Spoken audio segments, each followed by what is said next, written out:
Before on this channel, we talked about the detriments of family content, and I thought I found the worst of it all. But this week I came across something that is total bullshit. As you can read in the caption above, we're a family of 6 going on 7 living in a 1-bedroom apartment. As the kids grow older, that means we constantly have to adapt our environment to give them more means for privacy and extra space. When outside our environment appears cluttered, disorganized, what have you. But quite frankly, after making do for nearly 3 years now, I have nothing but a grateful spirit for the roof over our head. Generally, the instant judgment me and my husband receive, why have so many kids if you don't have enough space for them? See, my perception is judgment comes from a place of not having the experience. When you've experienced enough, you generally don't judge people. I can tell you after everything I've been through in the past 3 years, there's very little I have to judge people on. I would be lying if I said there wasn't a point in my life that I was so naive. And like I said, I have learned a lot. I generally look like I'm roughing it, but that's because our kids come first. I do everything I can to keep our environment clean and tidy. When it comes down to it, I could shove everything my kids have in one bedroom of some of these houses I see, and it would really look like nothing. We try to teach our kids to take care of what they have, be grateful for what we have. We keep praying and pushing for the growth that we want. Appreciate y'all watching. See you in the next video. I did feel like that one Goofy movie meme where Max enters the house and is like, damn, bitch, you live like this? Cause damn, you live like this? Now, before we get started in the video, I want to be clear. This is not an indictment on them and their financial situations. People are actually poor in America. They live below the poverty line and they have to make do with what they have. With that being said, some of these people's actions, their logic, their reasoning, and their justification as to continue the bullshit that they have going on is something that has to be talked about. This is the resilient Jenkins family, a family that doesn't deserve any bit of praise or recognition at all, but hey, we're going to cover them on this channel. They're a family of 6 going on 7. The mother is pregnant with baby number 5 in this situation here, and they live in a 1-bedroom apartment. And again, this is an indictment on the financial status of these people. It's their decision making and their choices. When I grew up, my mom told me the stories about how she and her siblings grew up in an apartment of 1. She also has about 4 to 5 other siblings at this time. But the difference is her parents stayed in the living room and the kids got the bedroom with a bunch of different bunk beds. That's not the case in this situation. Both of them had kids outside of the relationship. They came together and started having more kids. The parents get to sleep in the room. The kids sleep out in the living room. The parents' room has a whole TV, a PS5, and a regular bed, and the kids have foam mattresses on the kitchen floor that they have to share with cats and like that. The dad does a bunch of gig work and spends a bunch of time outside of the house. And that's going to come up later as to why that's important, because it's just going to tell the tale of how much of a deadbeat he really is. And the mother is a stay-at-home mom for a bunch of poor excuses, but we'll get into those as well. Now, they're both recovering addicts who met in some sort of rehabilitation center, but none of that's stopping them from continuing to do drugs today. Like, while she has the baby, she is still actively taking drugs by her social media accounts. And 2, there's nothing stopping her from doing any sort of work that would most definitely contribute to the house in a meaningful way. But instead, she spends her time, like all these family influencers do, begging people online in order to pay for their lifestyle and make her some sort of mommy influencer. And I'm not a fan of this type of content at all, but the reality of it is that it exists. But the main thing about this family content is, before anything, you have to take care of your actual family. I'm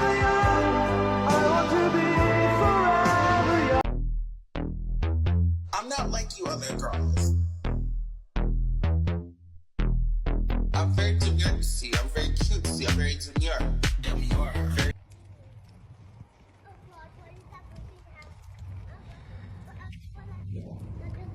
And if you're making entertaining and engaging content consistently, for sure, most people are going to make you some sort of influencer. But it's not something that you beg your way to being. Maybe in 2024 it's different. But this woman is so against the idea of working that even if it comes at the risk of harming her kids in the household, she is willing to not do it in the search and host for social media clout and fame. I'll be fine. I'm completely and utterly fine. I'm fine. I am fine. I'm fine. I'm always fine. Don't you know that? Sure. Remember what I said here. The cat has a skin infection and the cat is sleeping with these young babies that are susceptible to being sick and have a weaker immune system than adults. All this could be mitigated if they just decided to change their lifestyles up by having the parents be out in the living room, or hell, give away the cat. But no, the parents live a life of luxury. I know that's strange to say in this regards, but they're in their room comfortable with a television and a bed and a PlayStation 5.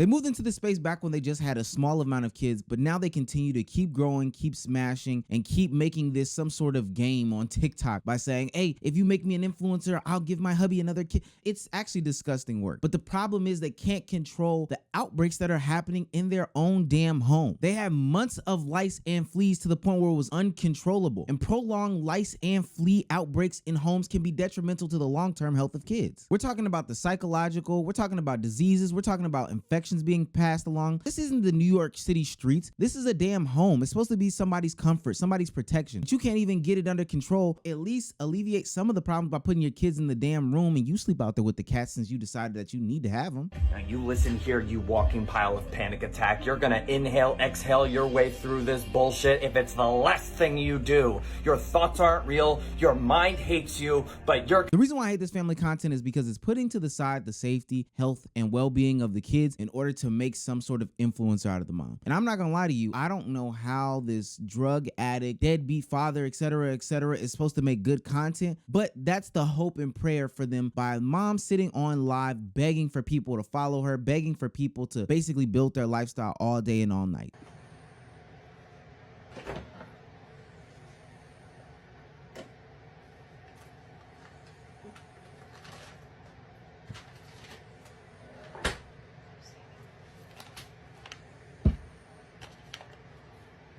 When the song come on, let me see you get gone. Baby mama, this your song. Been pregnant for way too long. Now tell the DJ turn it on. At some point, CBS should step in because this is a person who does not take the health and well-being of her kids and her family very seriously. When she does decide to get pregnant, I think she should stop having babies as a whole. She doesn't even listen to the doctors recommend that she doesn't do certain things to avoid complications with the pregnancy. I have no idea how far along pregnant.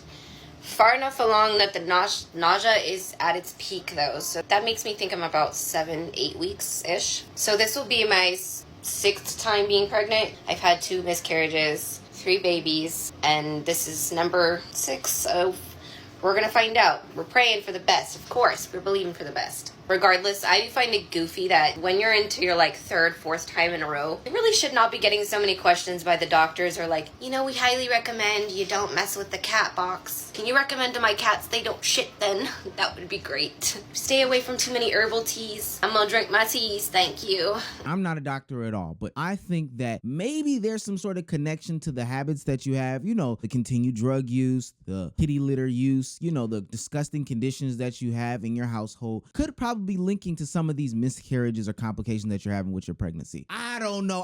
I don't know. I may be jumping out the window with that one. I don't know. Now, the internet is trying to decide whose fault this really is in the grand matter of things, but ultimately, I'm here to squash all conversations. It is both parents' faults. And then there's a third party involved that people aren't necessarily thinking about that could be at fault here. And I'm here to say, yes, you, the people that are consuming this content, engaging and ultimately donating, are involved in being complicit in enabling the behavior that they are displaying on the internet. I saw just the other day that somebody sent the kids some bunk beds. Kudos to them, but damn, do not give them an out. Do not give them some sort of way to get out of working hard and providing for their kids. And it wouldn't even be hard work. Woman, just get a job. So I decided to look up everything in regards to the resilient Jenkins family in Oregon and Portland and their standards of stuff of care and everything what you're supposed to. Off the bat, each child is supposed to have their own bed and own mattress that is adequate for their size. That's just the standard. That's just what they want. And when it comes to housing, usually it's supposed to be 2 per room. So in their case, you can, if the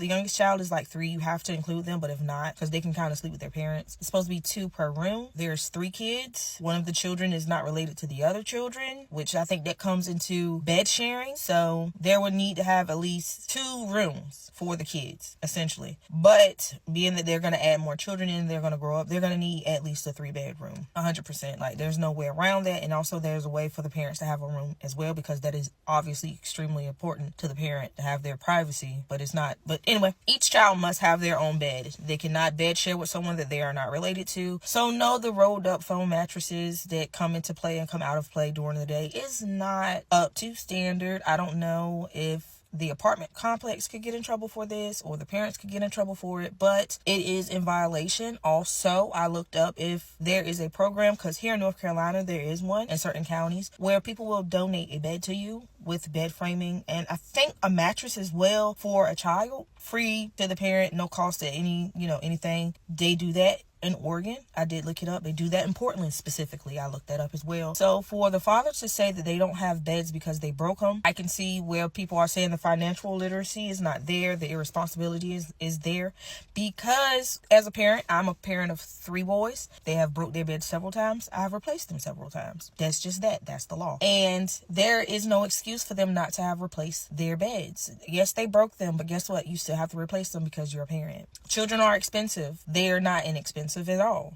I did see on her wish list they put a toddler bunk bed, up there. Someone did purchase it. That's great, but that's only for 2 of the 4 children that you have. Why didn't you put 2 bunk beds up there? Why haven't you looked into programs of replacing your children's beds if you cannot afford it? Now, she did bring up a couple of good points, and I did want to address some of them. For one, even though you are potentially close to meeting the standards that Portland sets out for housing children, that doesn't take into consideration that you are bringing in prolonged health risks into their lives by having the cat urine be all over the place, by having the lice infestation and flea infestation, and by also having moldy laundry be in the house for long periods of time.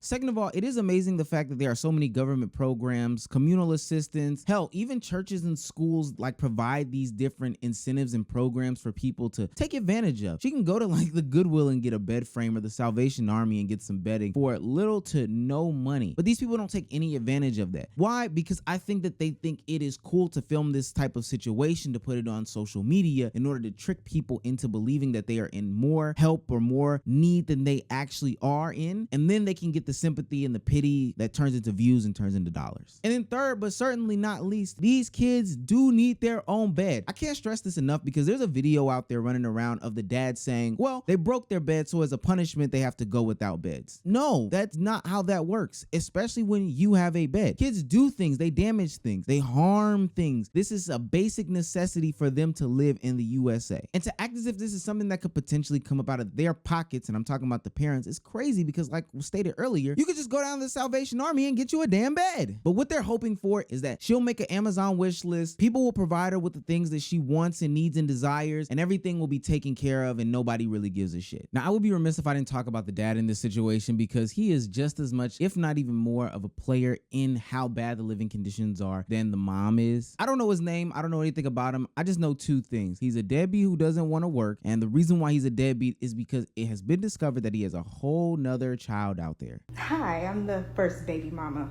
I'm absolutely embarrassed at the fact that that's my sperm donor. I will not be posting my child on here, but my son is almost 12. That man that everybody's saying they have 2 loving parents walked out of his son's life when he was 2. Hasn't seen his son since he was 5, and that's because I reached out to him to come to his kindergarten graduation. And at the time, he only had 1 child, which was little black boy you guys see in his videos. That's my oldest's little brother. Now my oldest doesn't even know he has 2 other siblings. So no, they didn't meet when he had 1 child. He probably has more. He hasn't paid child support, but he has a PS5. I feel bad for those kids, because I never not wanted my son to not know his dad. And he's asked, and I've tried. Even his son asked, Mommy, I just want to know my dad. Why can't I see my dad? When that happened, I reached out to him. He read the message, never replied. So I had to put my son in counseling just because I knew it was bothering him, and there was nothing that I could say that was going to help him. I just told him, your dad made choices, and he chose to make those choices. It has nothing to do with you. I have the one other child, Anthony. I've been paying child support via garnishments ever since I can remember. And I worked at W-2 since I was 18, 19. Worked night, multiple jobs, never made above 22 an hour. Work jobs that worked your body to the bone. Yeah, I worked retail, I worked overnight, I worked at Home Depot, I worked at Jackson's, I worked at Grocery Outlet. Now, naturally, because the dad is getting defamed in this situation for having a secret child that he's not involved in, he had to respond, and his response doesn't necessarily help any situation. He's basically avoiding W-2 jobs, and he keeps referring them to as W-2 jobs, which only the people that know why somebody would refer to them as W-2 jobs would know why he's referring to it as W-2 jobs is because he is avoiding his wages being garnished by the government for the child support that is owed. He comes up and admits that, but these people blow my mind because they are so baffled, and some of the internet is baffled as to why they are receiving such harsh criticisms. And it's not because they're poor, it's because they are intentionally neglectful of their responsibilities because they feel as if this is going to make the best story and best entertainment for the internet. I think this is one of the more extreme examples of the situation at hand, but to be honest with you, the way that people use their kids as props for the internet, public humiliation, trying to get clout, trying to get famous is actually disgusting. I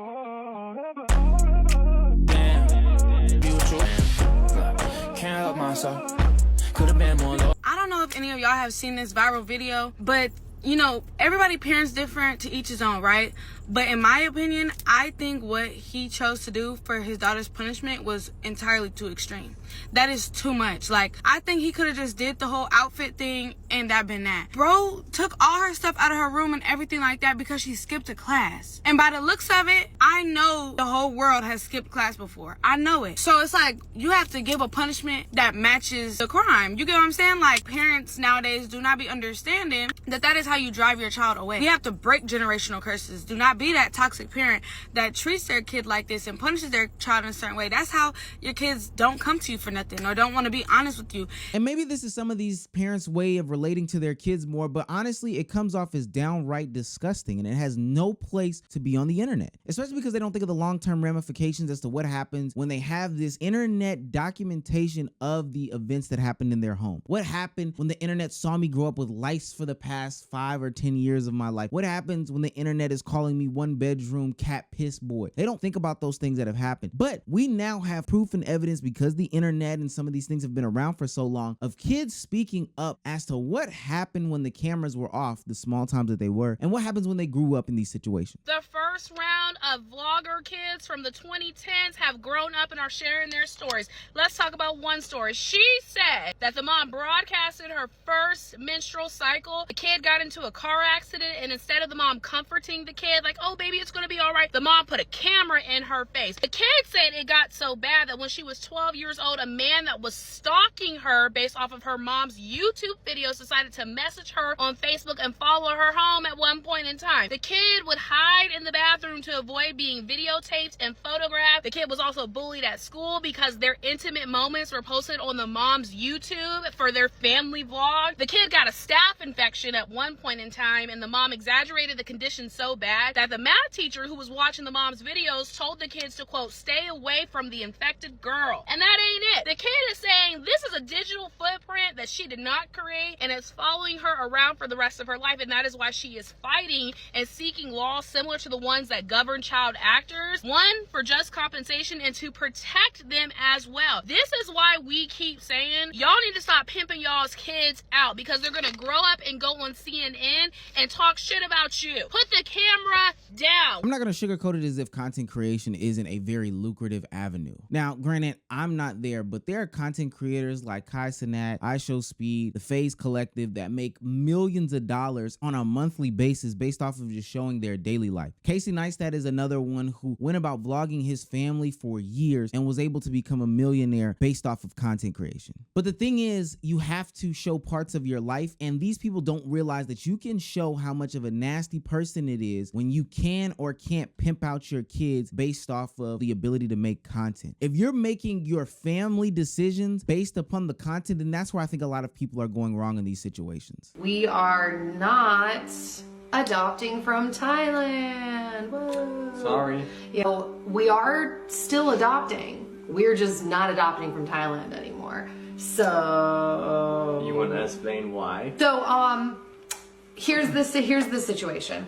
Thailand has its own law that's unique to it, that after you pick up your child and they're your child, you are not allowed to talk about them or share any images, photos, videos, anything about them online for a year. Nikki's got a YouTube channel where we share a whole lot. Wait, hold on. When that hit, we literally were like, yeah. What? So you're telling me you couldn't put aside the content for a year? And I'm not even talking about totally putting aside the content. I just mean this one aspect of your life. You couldn't not talk about that for 1 year and help somebody who is potentially in need because fame, clout, and wanted to be somebody that's bigger than what you are. That is so...